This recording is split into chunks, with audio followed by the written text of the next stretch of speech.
Hello and welcome to One by Avant-Garde. I am so honored to be sitting next to Dubai's fantastic, award-winning, internationally represented fashion designer, Michael Cinco.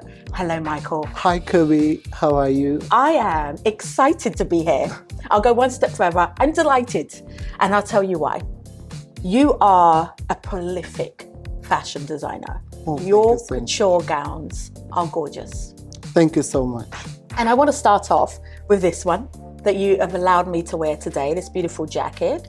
For those who don't know Michael Cinco, they've never seen a show, they missed the American Next Top Model episodes that you were on. Give us the backstory and tell us a little bit about you. I'm a fashion designer. I am based in Dubai. Most of my clients are actually from the Middle East and from the Gulf region. And I'm dealing with custom-made wedding dresses and couture evening gowns. Beautiful. You've been in the industry for a while. You have dressed Beyonce, Mariah Carey, you have dressed Rihanna, you have been, as I mentioned, on America's Next Top Model. So far, all of those names, I'm going to ask you a question, Michael, that people always ask me. Which one have you enjoyed the most? I think I've enjoyed working with America's Next Top Model because this was my first ever international exposure. And I was included in the hit reality show. I was not just dressing up the models, I was part of the show. And it's one of the best experiences of my life. And I think it's one of the reasons why my name became it became popular among the fashion connoisseurs in the world. Absolutely. And off the back of working with Tyra, did you then find that that's when the celebrity doors opened? And who was the first international celebrity you I think the first international celebrity who wore my couture outfit was Lady Gaga. And after that, Sofia Vergara wore my dress on the red carpet for Golden Globes, Britney in Oscar Awards. So a lot of celebrities followed. It's been so beautiful for me being from London, watching your career expand and seeing the response from the international market. I really want to ask you, this last show that you have done, was the international audience your focus or was the local audience your focus? Because you've pushed the boundaries. Yeah, actually when I create a collection, I don't really think about the audience. I just think about the creativity that I have in my mind. Like from the last collection, I was inspired by the ancient culture of Egypt. I have been always fascinated by the beautiful civilization of Egypt. And this time I decided that I really have to do it. So most of the pieces are inspired by the hieroglyphs, the Egyptian gods, the architecture, the Egyptian art. So, and also the romantic love story of Cleopatra and Mark Antony. So it's all about Egypt.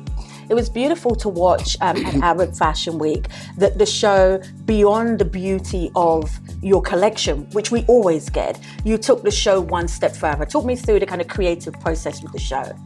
Well, I think being a designer, you are always challenged to create something different from the last show that you've been, that you just shown. So I always elevate whatever creativity that I have in mind. So for the next show, I always think of something different that people have never seen before. And this season you did that. You had plus size models on the runway, you had darker skin models on the runway, which for this region is usually unheard of. What made you say, actually, this is the direction I'm going in? I think now fashion is more about inclusivity. And it's good to have representation from the people who are in the plus size category and then people of determination. Like 3 seasons ago in Arab Fashion Week, I also include people of women of, I call them the women of determination and women of inspiration. There's one woman who walked with one leg, with a prosthetic leg, and there's also another model who walked with a prosthetic arms. So I think it's now time to show to the world that fashion is for everyone.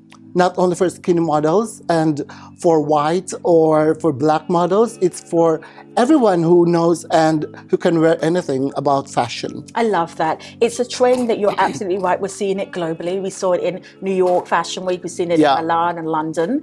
What do you think the impact of the pandemic has had on the industry in terms of how people are buying, how people are receiving fashion? Well, of course, during the pandemic, the fashion industry suffered a lot because, our business takes a lot of spending. So that time people need to spend other things other than fashion. So I think I'm very happy that nowadays, when we recovered from the recession, people are going back again to buy and to shop and to make beautiful clothes. I think fashion will never be dead. Absolutely not. Yeah, whether it's pandemic or no pandemic, yes, it will continue. People will still wear beautiful clothes. Absolutely. I want to touch on your design process. What is the initial muse for you in terms of giving you that creative spark? Usually I travel a lot. I travel to beautiful countries, beautiful places, and I'm always inspired by the culture and the history. And every time I travel, I always visit the museums, of course, the beautiful architecture, and I'm also inspired by the people on the street, what they're wearing. Like the last time I was in India, I was inspired by the beautiful and colorful saris that the women are wearing in India. I was also inspired by the beautiful culture in Egypt when I was in Egypt. I was also inspired in Rome, in Italy. So there's a lot of inspiration. And whenever I come back from my travel, that's the time I decide which collection that I have to do. I take a lot of pictures, so I collect them all, and that's the time I create a collection. I absolutely love it. When you went to Egypt, the beginning of this new collection, and was there one thing that made you say, I've got to include that? Or was there a multitude? What was the spark for you in Egypt? Actually, I was being fascinated by Egypt for a long time. Even I didn't even visit Egypt. I already know what I want because I've studied it in history in college. And one of the really thing that fascinates me are the royalties, the pharaohs, the queen in Egypt, the history. How long did it take to create the queen, the final piece? It took almost actually 10,000 hours to finish that final piece. Is that me, or does that seem very quick? Just because it's so beautiful and it's grand. I mean, you talk about royalty. I mean, the train alone. That's Queen Nefertiti, and I put everything that is in Egypt in that cape. The hieroglyphs, the art, the symbols, and also the opulence of Egypt during those times. I saw it, I felt it. And I also, for me, what I felt as well is that it felt refreshing on the runway to see couture presented in a very modern twist. It was so beautiful. Thank you so much. So beautiful. Yeah. What is the future? We're planning to launch our ready-to-wear line, Nice. which we're going to launch next month. I think the future of fashion is more in online marketing. Yes. And we want to reach that market. We want to reach those audience. And we want our dresses to be more affordable. Olivier from Balmain has obviously done that really, really well with doing his collaborations with high street stores. Yeah. For your ready-to-wear line, are we going to see that it's mid-range and only online? Are there going to be high street collaborations? Actually, we just opened a boutique. We're going to open on the second floor of the Y Design District. We're going to open a boutique ready-to-wear store.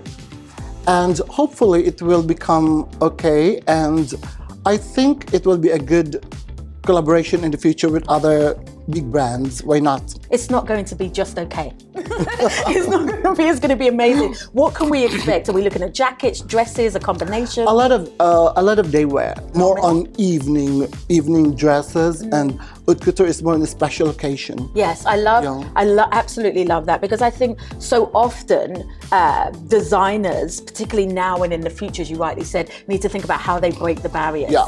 Let's talk about omni-channel. So you've got the boutique. It's going to be online as well, I'm assuming. Yeah. How are you as a designer and your team as well constantly adapting to the channels that are coming up, the TikToks, the Instagram shops? I think you just have to go with the flow. Now people live in social media, and we have to go also with the social media thing, because that's what we do, or that's where we do our marketing. Yeah, social media is a big help to promote our brand. And also we get a lot of clients from Instagram and from online. Yeah, so it's very important nowadays. You just have to go with the young generation. And pretend we're young again. Yes. And pretend we're young.